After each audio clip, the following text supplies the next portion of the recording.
Maayong buntag sa tanang mga viewers natin dyan. So karon akong i-share sa inyo ha kung saon paglata sa gabi para sa mga baboy guys. So nanakoy ko andari kana ang hinaling. So naghaling na ko dana.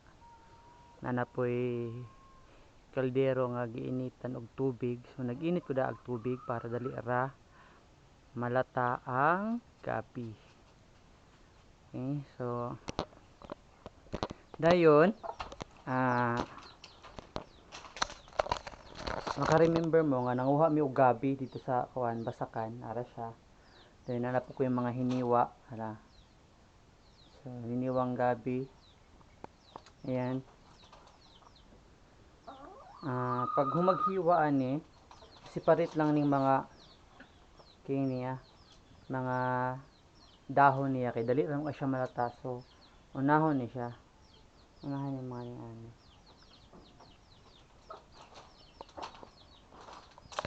Wait lang.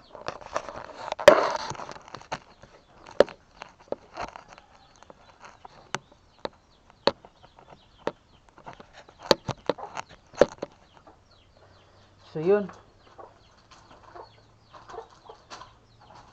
Ani na ni siya guys. Kuwaon ra siya. So kuha ka og kanang ang gabi. Basic ra kay siya. Gabi ana. Then mo siya limpyo-limpyuhan kay niya mga ninganing dahon no. Hindi siya malata. Ayun nagahit ko siya. Ayun na mga niani oh. So gabi ra gyud. Gabi ra ito. Dayon, hiwaon. Ang paghiwa ni wala siya sizes. Depende sa inyo nga kung sa katag-asan. Importante malunod siya dito sa kaldero. Ayan lang. Nagataw karon kay nahurot naman ang gilata ni auntie. So ako na igalata.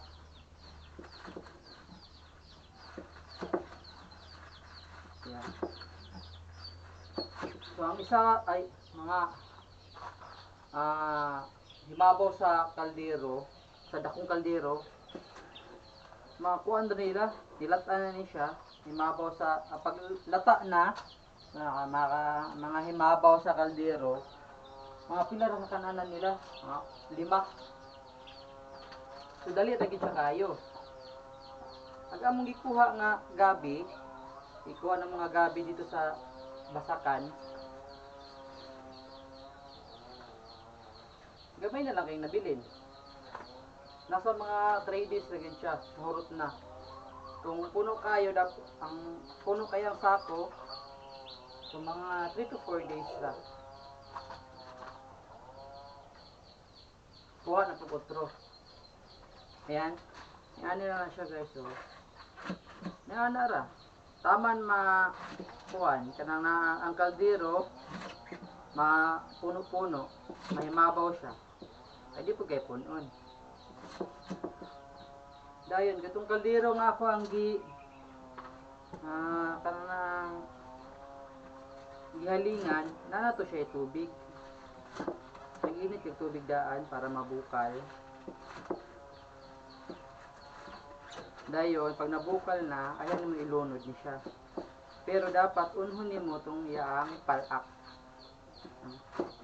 Kay dugay man siya lata. So palak yun ang imong unhon. Ayan. Okay.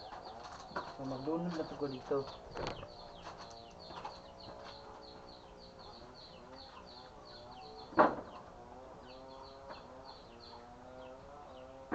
Ni ana ra process cycle ra niya. Ni ana ra cycle ka otro ra pag muubos na pud dito. Utangan na pud ani.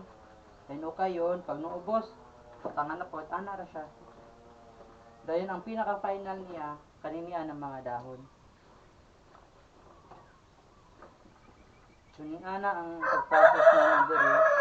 para maglata o pagkaon sa mga baboy.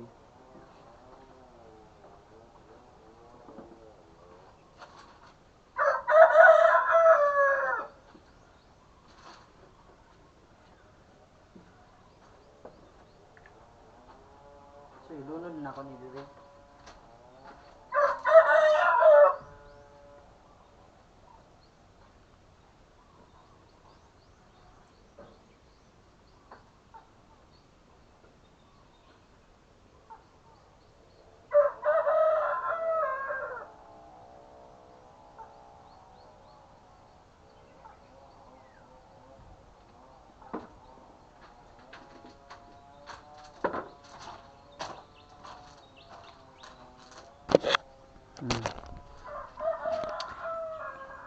Yan lang guys.